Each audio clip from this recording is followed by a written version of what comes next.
Good afternoon. We're here with Evelyn Chatters, who's part of the Onyx Art Group here located in Woodbridge, Virginia. And Evelyn is going to give us some information about her artistic journey. Good afternoon. I can say that my journey began as a teenager. I was exposed to the arts, singing, dancing, and I used to like to draw as well. I thought I might have gone to the High School for Music and Art in New York City.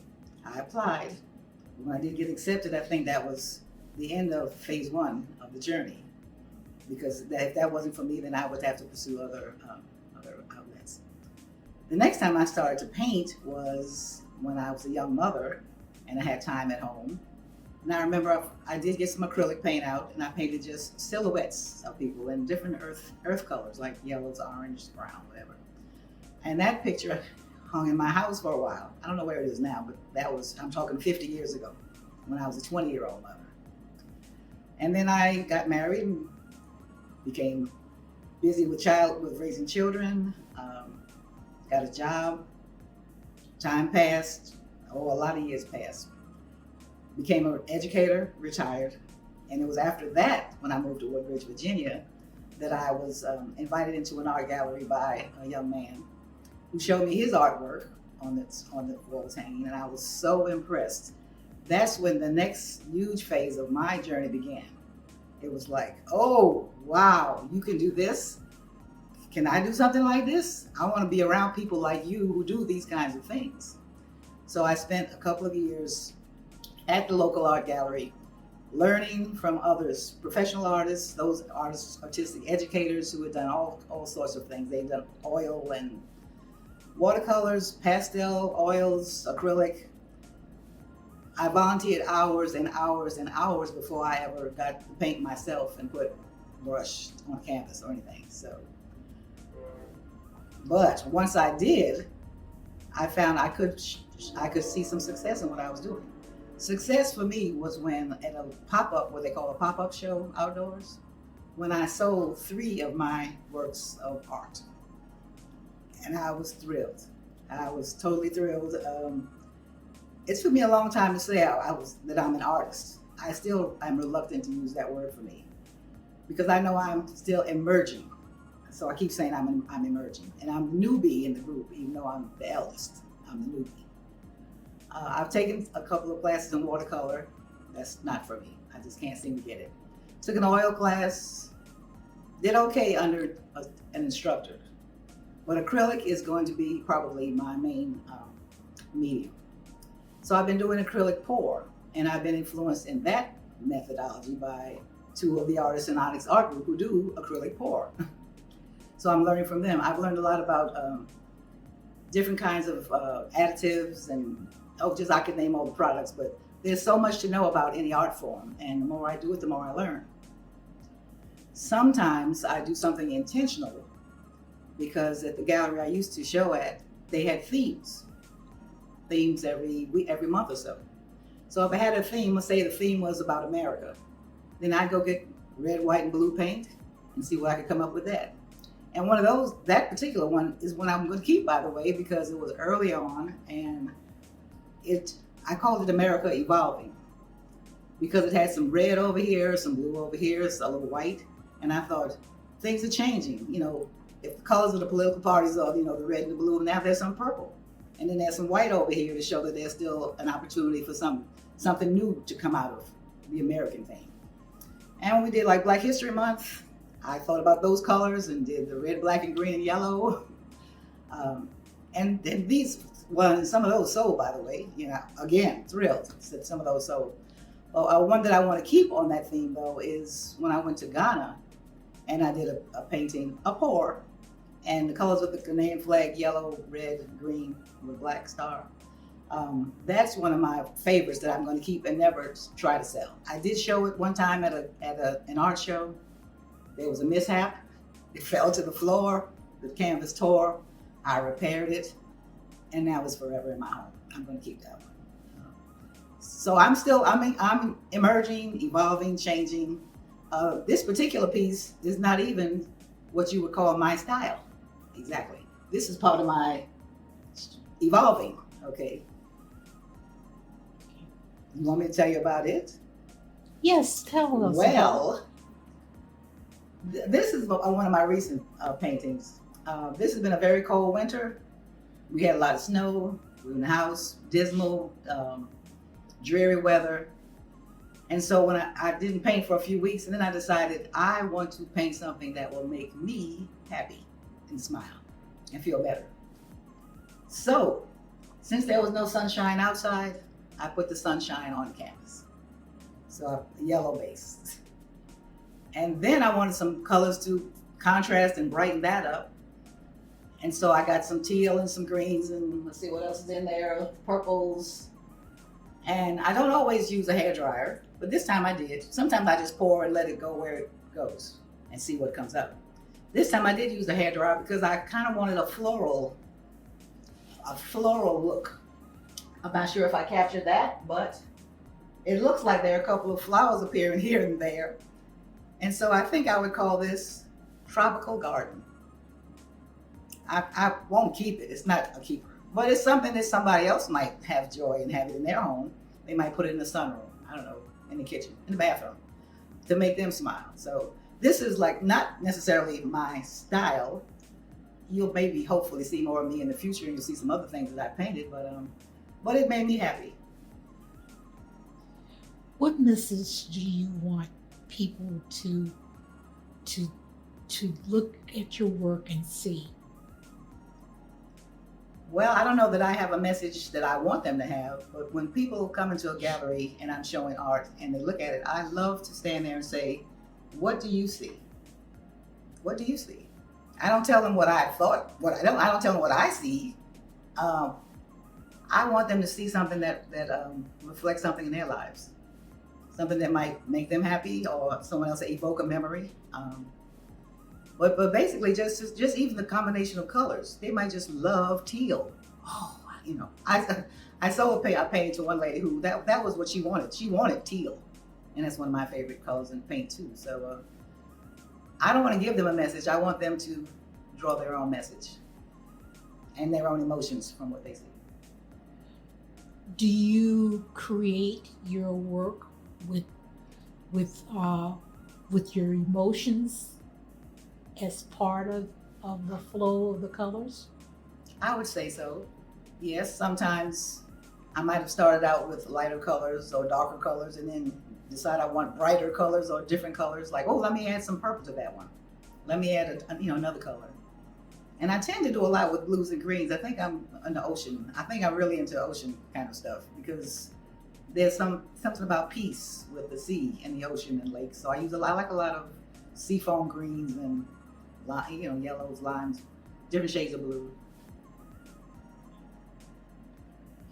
As you've been painting, have you found that in your emerging state, have you found that there was something that you wanted to tackle with your painting that emerged? I've tried to tackle texture. I even bought some paints that are called heavy body. I think it's heavy body paint. That's a little tricky. It's a little tricky. I'm going to try to learn how to use some of that. And I was thinking about maybe getting some stencils, as I've seen one of my fellow artists use, to see if that can add more depth and something different to my work. As you've been experimenting with all of the things, have you came up with a question that you wanted to ask someone and they gave you an answer, but you didn't take the advice and you went in another direction altogether? I don't know that I can say that. I've been learning from all of my fellow artists. I don't know that there was a particular question that I asked and got an answer and didn't follow. It's like someone can, you can suggest that I try this or try that. Like someone, okay, here's an example. Embellish. If one of my fellow artists says, well, you should not leave it plain, you should embellish your work, which might mean outlining it in pen paint. We call it pen paint? Anyway, yeah, and so I think that's something that somehow is not in me to do. it's in another artist to do, and that person does it well, but it's probably not something that I would do. So maybe that's the answer to that question. Have you found that you like to feature nature more than anything else in your pours and your paintings? I think I would say so. Yes. Like I said, the sea, the ocean, flowers. I need to learn how to do flowers better. But my flowers are going to be abstract at any rate. They won't be, realistic flowers. Another painting that I might have shown today was like a cavern. It was like underground. It was the colors that you would find in a cavern or in a cave, maybe, um, which is still part of nature. So, and another picture I had done was in outer space. As a matter of fact, it looked like a nebula with black surrounding and the blast of color coming out the middle. So yeah, I say nature from outer space into the underground and in between. Yes, nature. Is there anything else you would like to share with us about your artistic journey? Just to say that I'm still in early phases. I'm still very much learning from other artists who are more experienced than who've been in it longer than I have. But I'm still willing to learn. I'm open to learning.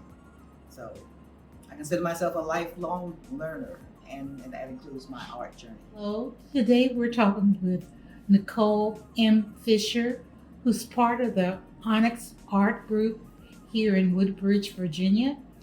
And she's going to talk to us a little bit about her artistic journey. Nicole? So my artistic journey started as a child. My parents always encouraged my art. My mom would buy me endless art supplies. My dad actually built my first easel. So it was in me from a very early age. And then I put it down for 20 years. I became an educator and I kind of put my creativity on a shelf. And then the pandemic hit and I needed an outlet for all the pain and everything that I was going through that process. And so I bought an easel, pulled out my old paints, realized that they weren't any good anymore and I needed some new ones. And that's where it started again. What message do you want to convey with your journey? I, through my paintings, want people to see a sense of resilience, a sense of bravery, the risk that it is to be in your 40s and decide that you want to become an artist and share your work with the world is important to me. So that's important. Nicole, how do you get your ideas? Oh, my ideas come from a variety of places. I'm often inspired by nature. I'm currently painting a series that is inspired by music and my love of music. I grew up with music in the house. My uncle had an extensive music collection. So it's really things that inspire me as a person that make me want to create. You have a painting behind you. Could you tell us a little bit about that? So the piece behind me is called Know Thyself, and it is a piece that is about womanhood and understanding who you are and that can be ever evolving, and getting to know yourself. My paintings are very intricate and have lots of layers and detail to them. So that goes along with the theme of being a woman and all the layers that go along with who we are as people. What medium do you paint with? So I am a mixed media artist. I use acrylic paint, I use acrylic inks, I use spray paint, I use cloth, found papers, you name it, I use it. Okay.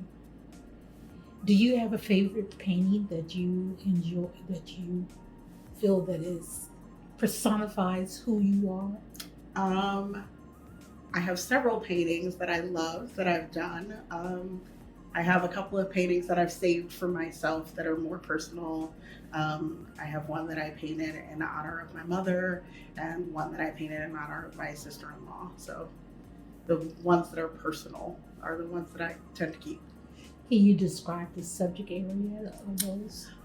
So the one for my mom was really about me getting out the grief of losing her. I lost my mother to breast cancer in 2012, and so just the weight of that loss, and so it has a lot of bright colors because she was a bright personality, but it also has streaming what I like to call tears in it because grief is painful.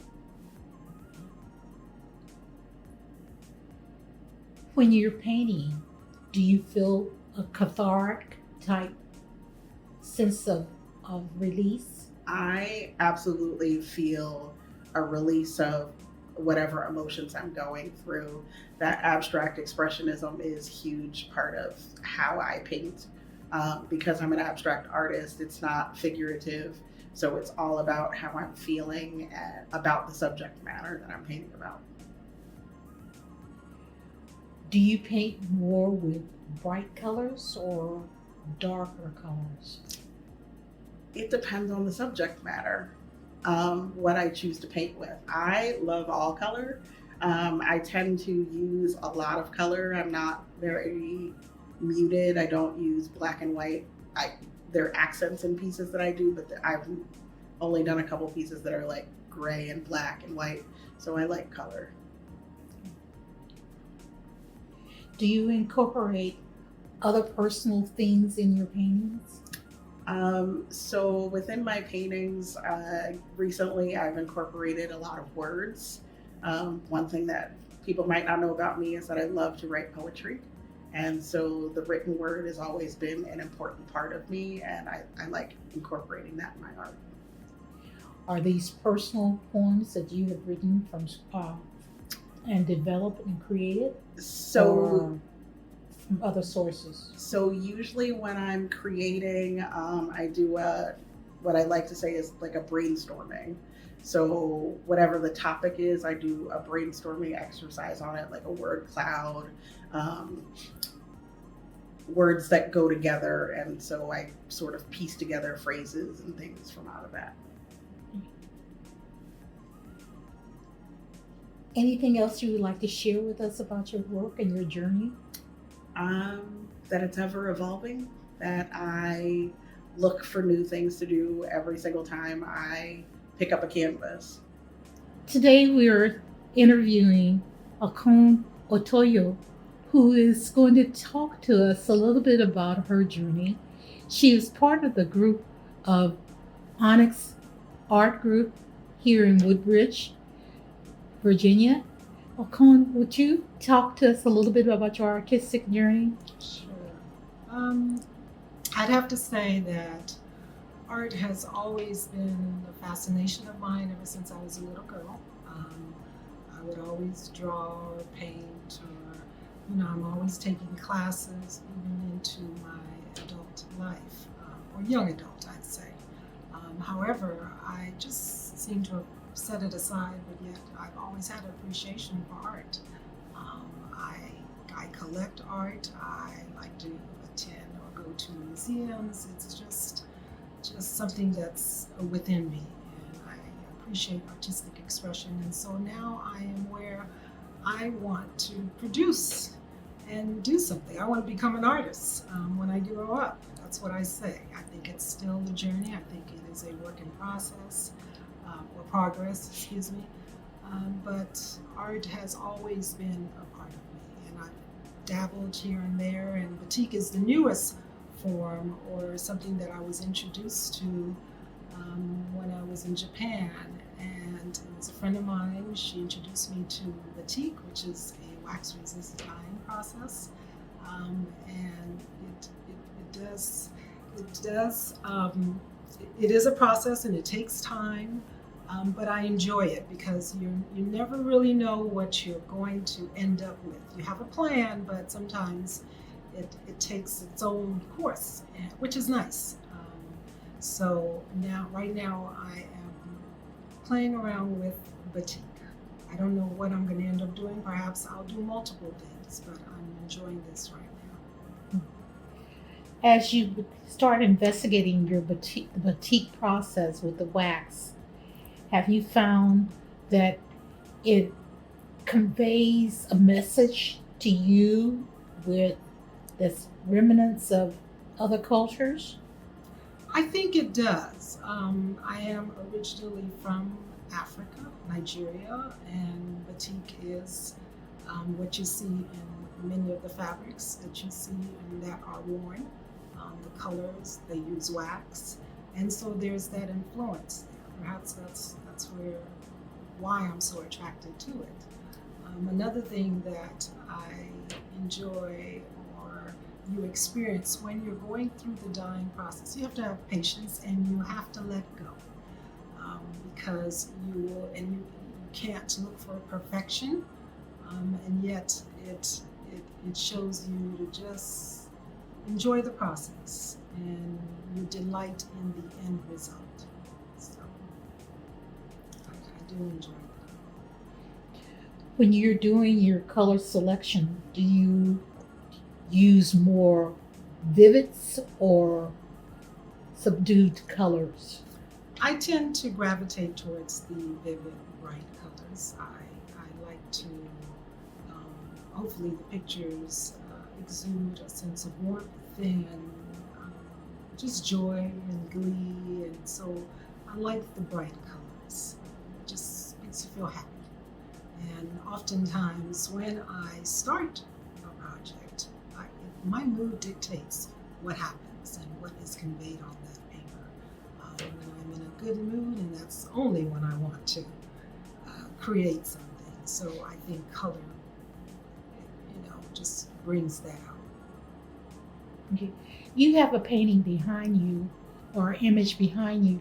Can you tell us a little bit about it, please? Sure. This particular one is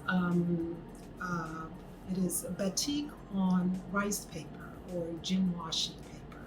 So this is it's really grainy, and it takes time to draw the figures onto the paper, and it is also by use of watercolor. So it's different from the other style of batik, which is usually on Muslim fabric, and it is with a dye. So I've ventured into this, and it it takes time, and you have to. It's multiple times that you are applying the watercolor. You have to let it set and dry, and trying to get depth into your little figures. So I'm learning this process, but I especially like this piece. I call it Sakura, and Sakura is cherry blossom. And so those are cherry blossom figures, and then I say a little bit of surreal. It's not quite a realistic face, but yet it is a face. So it's just this combination. Do you have an image that you have created that you feel personifies the best that you have ever done, that you do not want to let go? Interesting. There is one that I really liked. I called it The Secret Garden, and it was a medley of flowers. However, I ended up giving it away to my dear friend. We've been friends for years, so it is still close to me. I have access to it. So that one just, it's a medley of colors, different types of flowers. It's beautiful to me, and that's how internally I try to be as a person. And so that's my piece, and that one I call The Secret Garden.